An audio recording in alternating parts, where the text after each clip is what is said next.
আজকে দেখাবো আমি ছোটোখাটো একটা মাজরা করছি। আর এই হচ্ছে মালটা গাছ, মালটা গাছে ছোট ছোট মালটা ধরছে। আর এই হচ্ছে পুদিনা পাতা, হচ্ছে অ্যালোভেরা, প্রচুর পরিমাণে অ্যালোভেরা হয়ে রয়েছে, কিন্তু কোনো কিছুই করে না, এটি লাল হয়ে আবার নষ্ট হয়ে যাব। এ হচ্ছে পুদিনা পাতা, কি পরিমাণ পুদিনা পাতা হয়েছে দেখেন। এখানে আমি লাগাইছি, এটা হচ্ছে লুব্বা গাছ। লুব্বা গাছের যে পাতাগুলো খেয়ে ফেলতেছে। আর এই হচ্ছে পুঁই শাক গাছ, মশলা দিলে হইতেছে, আলহামদুলিল্লাহ, ইনশাল্লাহ হবে আশা করি। এ হচ্ছে করলা গাছ, করলা গাছে প্রচুর পরিমাণ কড়া ছাড়ছে, ভিতরে ভিতরে অনেক কড়া ছাড়ছে, অনেক। ওই যে দেখেন ছোট ছোট কড়া, প্রচুর পরিমাণ কড়া আছে। আর এটা হচ্ছে দুন্দুল গাছ, দুন্দুল গাছটা হইতেছে, ইনশাল্লাহ হবে আশা করি, আল্লাহ যদি বাঁচা রেখে হবে। সৌদি আরবের মাটিতে করলা গাছ লাগাইয়া 2-3 বার খাইছিও। এই যে দেখেন করলা।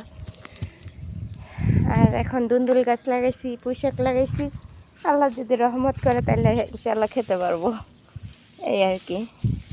সৌদি আরবের মাটিতে আমার গাছ গাছারি করা অনেক শখ, তবে হয় না তেমন একটা গাছ। এখানে বেশি রোদ হয়, রোদের সময় গাছ মরে যায়, আবার এই সময় মরে যায়। তো আমি এখানে করলা খুঁজতেছি। এই যে ছোট ছোট করলা এখনও হয় নাই, বড় হয় নাই।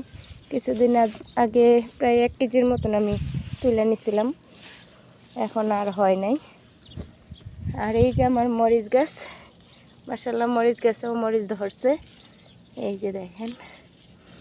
ওই ওই এই যে মরিচ গাছ, মরিচ ধরছে মাশাআল্লাহ। দেখেন একটা গাছে কতগুলো মরিচ ধরছে, এগুলো সব মরিচ গাছ। আর এটি হচ্ছে ধনিয়া গাছ, ধনিয়া পাতাগুলো বাড়তি হয়ে যেতেছে, এই যে মরিচ ধরছে মাশাআল্লাহ। আর এটি সব ধনিয়া পাতা গাছ, ধনিয়া পাতাগুলো বিচি এখনো পাকে নাই, এই জন্য গাছটি উঠেই না। এখানে পুঁই শাক গাছ বনছি হইতেছে,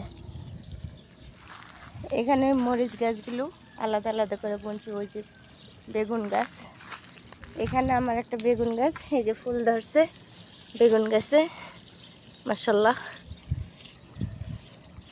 এই যে মরিচ গাছগুলা, মোটামুটি মরিচ গাছে মরিচ ধরতেছে, ভালো মরিচ ধরছে, এই যে দেখেন।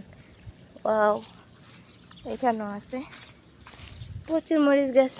মরিচ গাছ অনেকগুলোই হয়েছে, মরিচ ধরতেছে সবগুলোর মধ্যে, আলহামদুলিল্লাহ। হচ্ছে মিষ্টি কুমড়া গাছ,